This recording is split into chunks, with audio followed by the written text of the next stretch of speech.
I'll give you a frank answer. No, you can do it for short term, but there's so much life force in vegetables, and it's so important to get them as fresh as you can and not overcook them, and especially not fry them in a lot of bad oils. But you still need other nutrients. That's just, our body has so much need. So I would say no. They still need their vegetables, even if you have to grind them up and make them into a soup or whatever it may be. I still think you've got to get the wonderful fruits and vegetables into their diet, everybody's diet.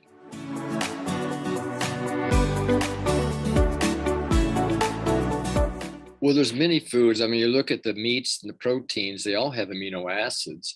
And you look at even the sugars, it has carbohydrates. Your fruits have carbohydrates, your vegetables have carbohydrates, and you got to have carbohydrate for energy. The difference is in the bioavailability. There's three things. One is stabilize. The AlphaMeta, the rice we use, it's hydrolyzed, which means it's broken down into very small particles. So it's much more easy to absorb. It's stabilized so it doesn't go rancid. It doesn't get rotten like every other grain I showed you the chart does. Those are two very, very key components: is the stabilization, the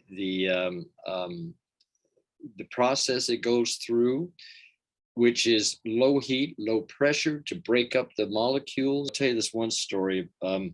We did a stem cell research with the PSP and a couple other ingredients. But what happened was it was a human clinical trial, and in 5 hours, their stem cells multiplied 4 times. That's millions of stem cells. We took their blood, gave them the product, told them to go eat, go out, come back 5 hours later. They come back, their stem cells just went, every last one of them. And I called Dr. Steele and I said, well, this can't be it. I said, something's wrong here. She says, nope. What you did was you woke up the hibernating stem cells.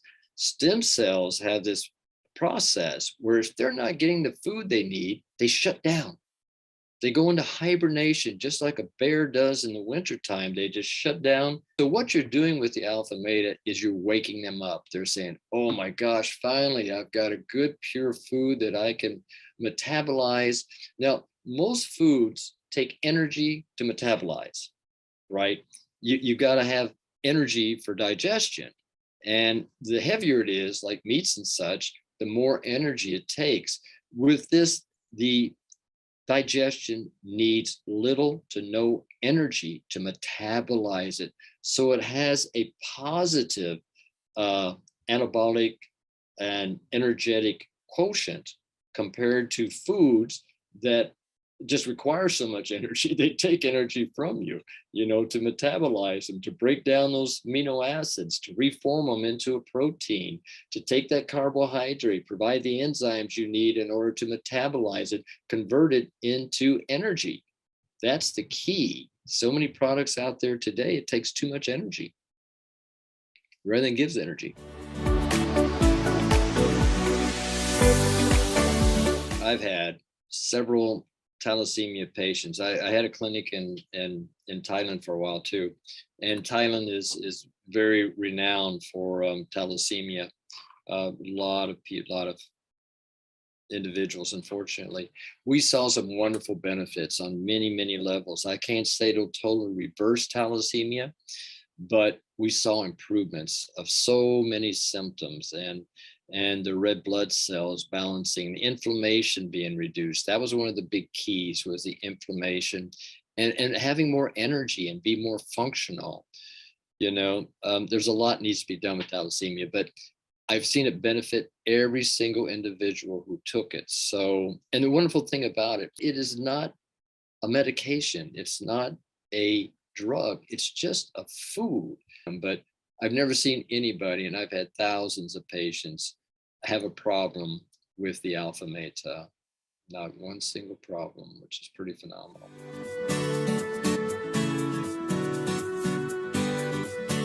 It would help.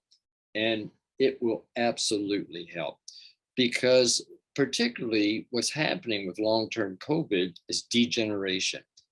People are just keeling over dead. Their hearts just stop.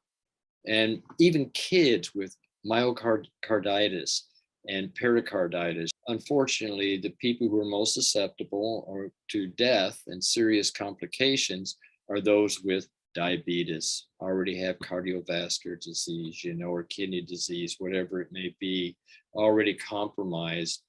But they're the ones who even need it more, because they need the energy. But getting down to the core of the question, of the answer to the question, is you've got to regenerate the cells. This is what's happening. For whatever reason, they're degenerating.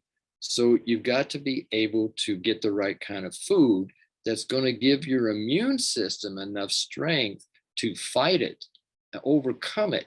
It has to do with the immune system. So this individual who does have even the serious cases of the Omicron or whatever, God, I wish they were all taking AlphaMeta, because it not only is it going to help their immune system create the cells, all the cells it needs to balance the body, and to it's going to lower inflammation. And this is the key with this. I'll say it's a virus, is that it causes inflammation in the body, and the body attacks itself. It's called a cytokine storm. And with some people, it attacks too much, and it destroys more organs, glands. These people aren't getting the foods. I mean, unfortunately, you go into hospitals and you get the worst food imaginable. I went to visit a friend and I saw what they brought in: milk, which causes more inflammation, and sugar, dessert. And unfortunately, kids at school are getting a lot of the same foods. And it's just enhancing the inflammatory response and the autoimmune. So, you got to get them on good food, no doubt about it, as organic as possible, and AlphaMeta 3 times a day. My gosh, because you've got to regenerate the cells, whether it's the organs, the glands, the brain. They're finding that this long-term, we call it COVID, is leading to more Alzheimer's now. So, and brain degeneration. I could go on and on about that, but the key, as I keep saying, you've got to regenerate and lower the inflammation. And that's what AlphaMeta is all about. Defecating, I think they're detoxing. So maybe they need that, If it's too much and lasts too long, if it's diarrhea, then you need to cut back. You may be detoxing too fast. I'm not saying everybody's going to detox, but this can happen, and it may be necessary to do so. There's no other reason that it would create a negative effect other than that, which is just a flushing.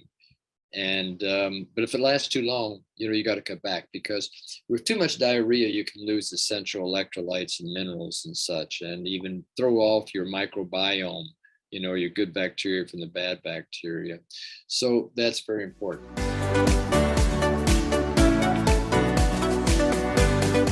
I like it first thing in the morning with warm water, but I always start the day with a big old glass of warm water. So, I just discourage people from drinking ice cold drinks. Number one, I just sit and watch people drink Cokes and iced tea with their meals and have indigestion later, because you got to realize your gastrointestinal tract works on particular temperature to secrete the enzymes that it needs. And when you're putting ice cold water in there, you're suppressing your enzymes, especially when you're drinking with meals like that. And if you're drinking too much, you're even diluting the digestive enzymes, so they're not going to function as well. So you're not going to be able to digest your food as well. So that creates problems down the road. But yeah, I like it. I like it first thing in the morning, and then I probably only take it once or twice a day. I would probably take it before meals. And I think Dr. Somchai agrees. If people take it before their meals, they're going to absorb those nutrients much more readily than, I don't want to say dilute, mixing them with other foods, which is going to take longer. I just mix in a little cup of water, warm water. Not too hot. You don't want to destroy it, but good and warm.